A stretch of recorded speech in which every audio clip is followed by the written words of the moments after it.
brighter than light. He'll give you strife. He's Todd. He's tall, he's mean, he's labeling machine. He's Todd.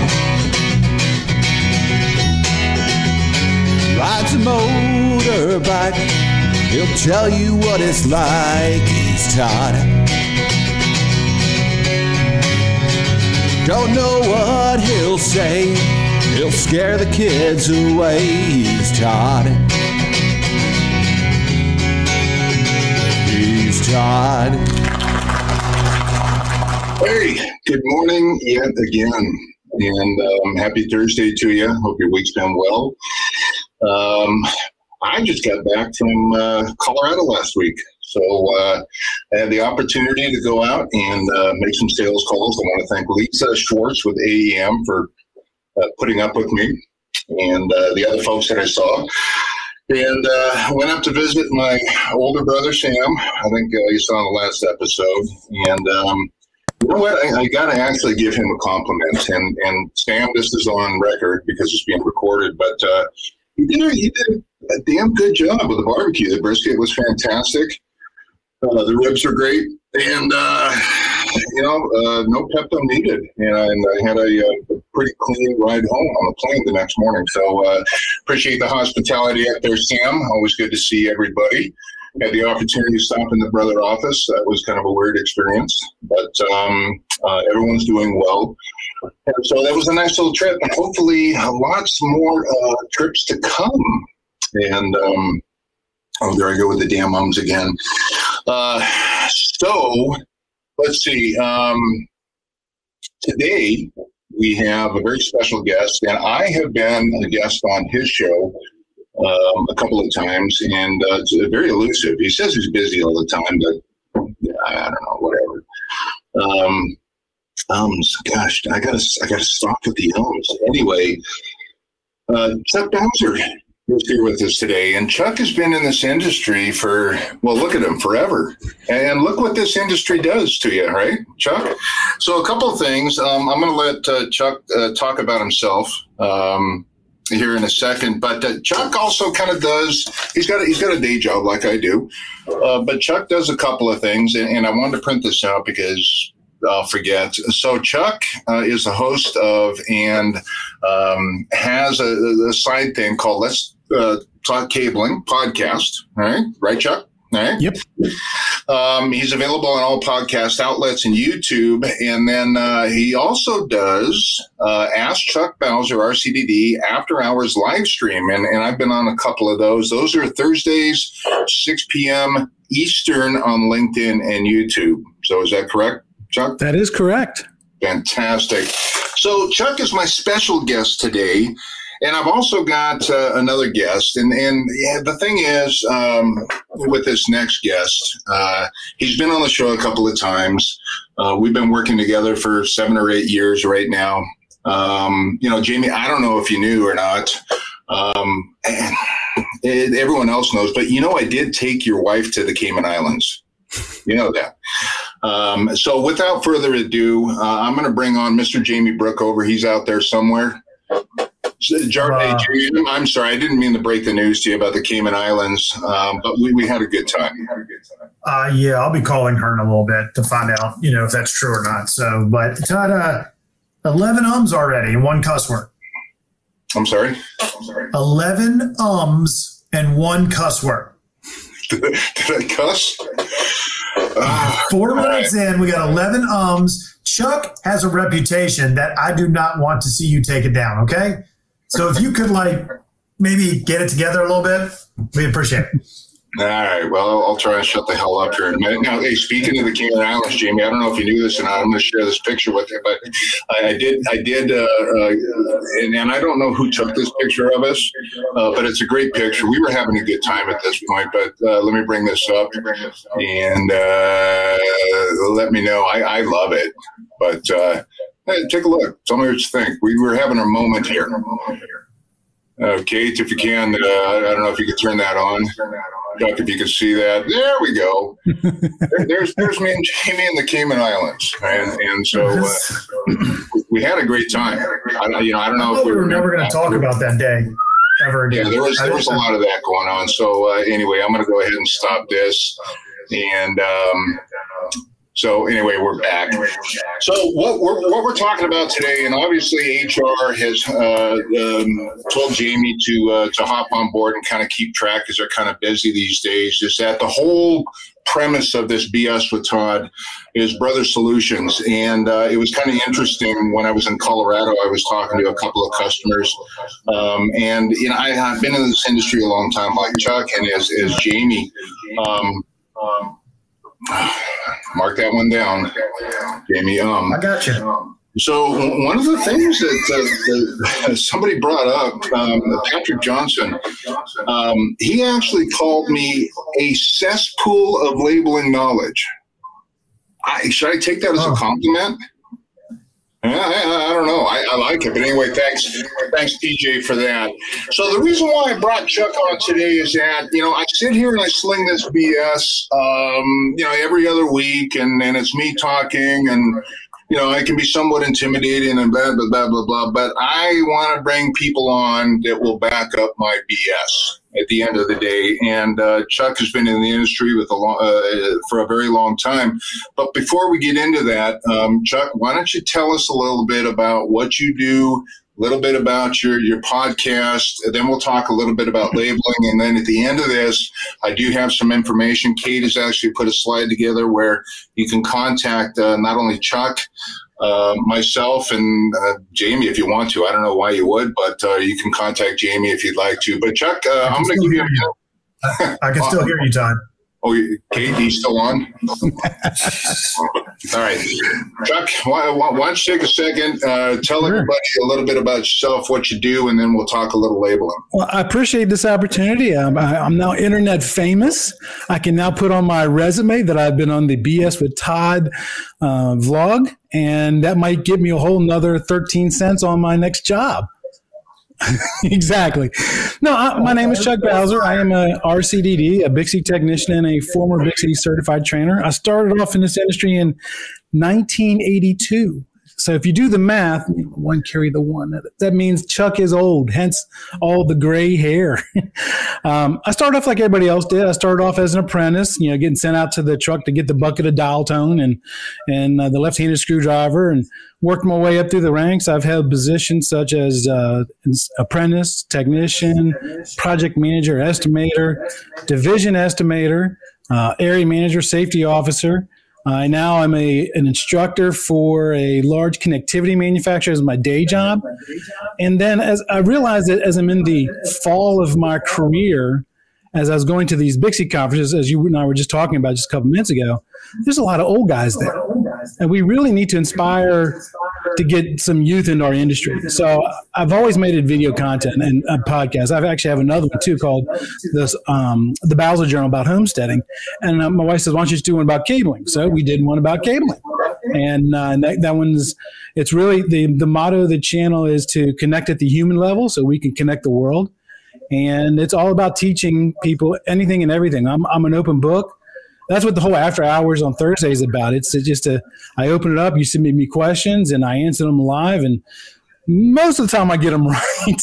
Every once in a while you get hit with a question that I thought was right, and then I go back and research and find out, oops, that was not quite so right. Because, our industry is kind of confusing. There's 4 ways you can answer any question, right? You can answer the way you were taught, which may or may not be right. What does the code book say about that? Which we know what that means. What do the standards say? And what do technical documents like the Bixby TDMM or the ITSM manual say? And quite often, they rarely match. And so I'm trying to help shed a light on this for everybody who wants to come in this industry and just make it a little. I want to leave the industry better than the way I found it. That's my whole goal. Well, Chuck, I've watched some of your episodes as well as, again, I thank you for bringing me on to talk about labeling. And obviously, this whole industry has changed Jamie, I know you're marking that damn one, that down again, but the whole industry has changed significantly since my time in the business, and I think I got in at 96. In fact, you're kind of the Methuselah of this industry, if you will. So, with that being said, part of what we do within the industry is labeling. And labeling itself has come a long way. Again, I can remember, and this is actually one of the printers I used to use out in the field. Chuck, that looks familiar to you, right? Yes, it does. We all remember, number one, using Sharpies, all right? Number two is A01 space, A02 space, so forth and whatnot. This actually still works. This is from 1999, I believe. And this thing actually works. And we use the old M labels, the M series of brother labels, which is a paper label. It is not allowed. Well, actually, you know what? I take it back. It is allowed. It's not recommended, all right? Because as the standards say, 606C, all labels must be printed with a mechanical device. Is this considered a mechanical device? Absolutely. Does it use the right tape? No, it does not. What about a Sharpie with a clicker? Is that mechanical? No, that's not even a great area. For Todd it is. For Todd it is. I get asked that question in class all the time. I think I have one of those around here somewhere. You know what we did? You watched my Bixie 606 data center, I believe it was last week, Chuck, and we talked about Sharpies. And Sharpie is a gray area. You can still use Sharpie on your rough ends, write it on the box, write it on the cable. That can be used for rough ends. And I threw in a trick question at the end of that, which actually most people got wrong. But nonetheless, things have developed as far as labeling. And, you got things like liability. You have things like additional labor hours. You have all these different attributes, and margins aren't what they used to be within the industry. So for tech to go back out and fix errors in labeling, it can be very costly. So one of the reasons why I brought Chuck on today is to discuss the attributes and the pluses of a properly labeled infrastructure, and then some of the downfalls if you don't do it right, with labels falling off. And I'm not going to go any further, but Chuck, if you would, take a couple of minutes and let's talk about the pluses of a properly labeled infrastructure. So there's advantages at all different levels, whether you're the RCDD or the project manager or even the technician, right? And I like how you pointed out that if it's not labeled right, you got to go back and fix it. A lot of people don't understand the true cost of when you're having to go back to fix something, because now you're going back to fix something and you're supposed to be somewhere else making revenue for the company. And you're losing potential sales there, and you're losing customer confidence. So it's not just a matter of just rolling the truck and paying a technician. You're losing customer confidence, which could cost you a job down the road. And I love that you pointed out Sharpies, because when I first got in this field, that's all we used. We used to write Sharpies on the front of the faceplates, and the problem is you rub a desk against it, it gets smudged. If it's a faceplate out in the warehouse or something, guess what? You are here UV damage. You could even read it. And so there's for as a technician, you don't want to go back to a job and have to replace something. And that's why, as a technician, pro tip number one, if you're labeling patch panels, make sure that patch panel's clean, right? Because here's what happens quite often is we install the patch panels during construction. When they get done, the GC will do a general dust and clean, which stirs up all kinds of dust. And then if you put a label on that patch panel, you didn't just take 15 seconds just to wipe it off with, get that little small layer of dust, which may not even be visible, right? And then what's going to happen is, 3 months down the road, 6 months down the road, half those labels are off the patch panel. And now you got to go back out there again and relabel them. And I don't know about you, but I don't have enough time on my day to do the same task twice. I just don't, right? And so, from a project management standpoint, from a project manager standpoint, the advantage of a good labeling system is now he knows when he dispatches anybody back out there to do a service call, like it may not be the service tech who might not even been on the original project. If they follow the standards on how they're supposed to be labeled, it's pretty clear cut. This is in rack number whatever and rack mount unit number whatever and it's port number whatever. It doesn't matter if they were part of that install or not. And that makes that person more efficient. So as a project manager, when you're judged by, how quick you can get something done, can you do it under budget? And if you're having to send a service tech because something went wrong, you don't want that huge dollar value to get charged back to your project. So, just those small little steps like that is going to give you all kinds of advantages. And the customer advantage, right? If something's labeled right, then they know that they can plug it in and it's just going to work. There's confidence there. And that's what you want. You want a customer that's confident with you. Customers don't always pick the cheapest contractor. They do a lot, but not always. I remember as a project manager, when I left one company, went to another company, 3 of my customers followed me to my new company because they liked the way that I did the work. And that's what I'm saying. If you can inspire that confidence within a customer, there's your advantage right there. And it's the small details. Everybody knows how to pull cable and support it. It's the labeling is what gets forgot. It's just, we'll just label it by the room numbers. Let's label it by, I love when the customers come up with their own numbering sequence, right? This is cable number 39 if it's a full blood moon and a waxing crescent in an odd number year. What? Can you explain that one to me again? Right? Well, that's the importance of, again, ANSI TIA 606C. And as I talked about my Bixby presentation last week, the whole idea of that is so everybody follows the same cadence. And when I go to these sites, and it still exists to these days, you have an IT director, like you just said, that has developed their own labeling scheme and may not have the records for it, and it's in their head, and it can only be cipherized by that particular individual. And if that individual leaves, that knowledge goes with them. Right. So I see it all the time. And so that is the importance of following 606C standards. Not only does it outline how we should label it according to the port position, the rack position, the cable ID, but what to use, guidelines as far as the mechanical devices, what to label, what doesn't need to be labeled in there. Right. All of that is in 606C, and part of what you teach out there, obviously, Chuck, with your RCDD, is 606C. That's a part of it. It's a small part of it. But going back to what you said, is labeling really didn't used to be such a big deal. Right? Now it is. And one of the things that I was really stressing last week was liability. Liability, all right? So if you have, could be a cable, could be a fiber, could be an active or passive electronics. If it's labeled wrong, guess who they're going to come back to on a failure? And so, again, it's very important to be diligent. Diligent. That's a Todd word. Diligent. They got me. Somebody document that, please. That wasn't on purpose. Diligent was not on purpose, by the way. Let me throw another layer on that, Todd. What if you have a bank, right? And you're running a cable in the data center and you accidentally somehow knock a cable out because you're running a fish tape. And don't ask me how I know this story, by the way. And you accidentally disconnect that cable. And now that bank can't communicate with any of its ATMs nationwide. How much do you think that back charge is going to be?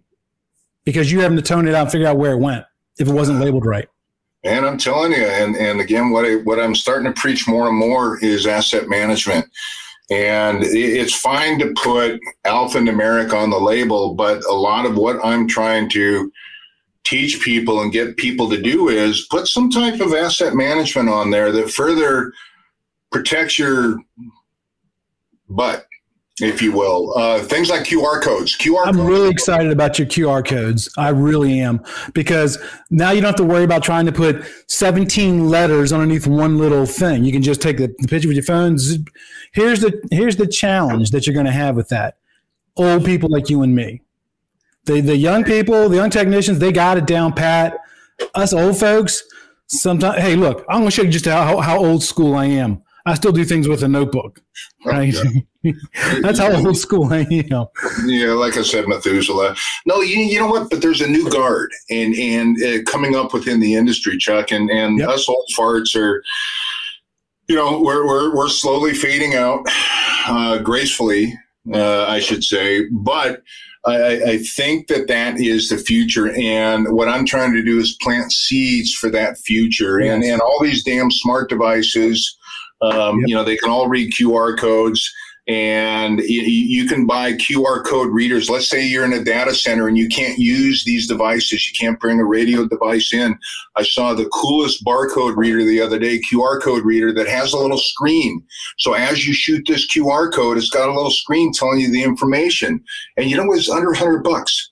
So, something like that inside of an installation that can't have any Bluetooth or Wi-Fi, blah, blah, blah, blah, blah. Again, there's solutions out there for it. And as these young bucks come into the industry, everything's about this. All of our labeling devices and everything we do, it's all automated. And so again, all I'm trying to do is plant some seeds. And it's us old farts out there that are trying to get these seeds to grow, Right. if you will. And again, labeling is a huge part of not only the identification process.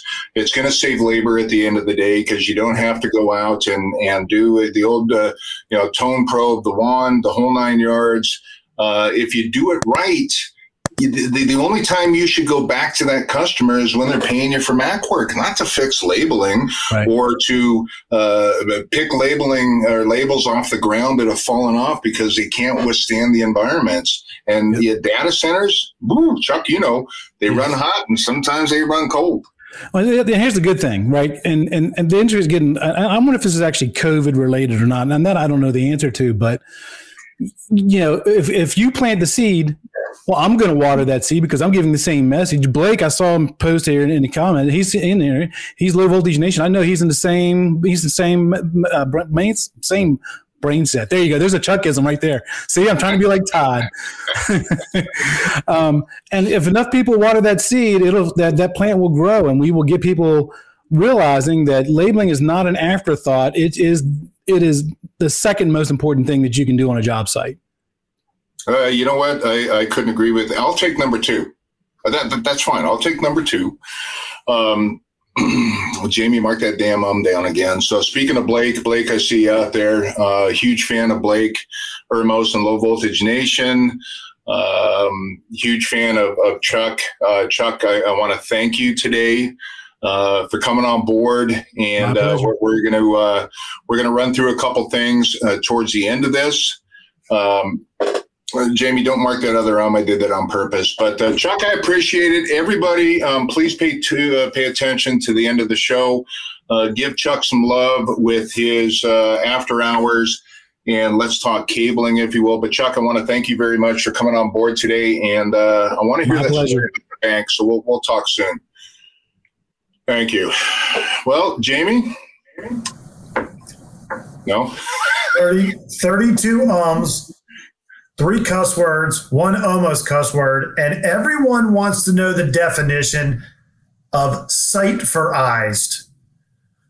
Cipherized. It means it's simple. It means figuring it out. Yeah, how do you cipher this? And so cipherized is the process of deciphering.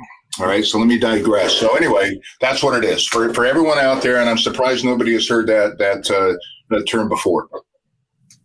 I Googled it. It didn't show up. I might have misspelled it. I don't know, but I'm just letting you know. So, yeah. And I was trying to figure out that I heard you got on his Chuck's After Hours podcast, but you stopped working at like 1 or 1:30. So does he come on like mid-afternoon for you or something? Or, I mean, how's that work? All right, Kate.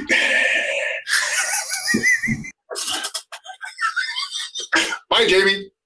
32 times. So I did see something in the comments about new product. And so I want to talk a little bit about new product. We have some exciting stuff coming up. We have done, and the ums don't count from here on out, Jamie, because this is something different. So, damn it. here's a little preview, folks. So we talked about some of the stuff in the past as far as our new Titan printers and our new TD printers.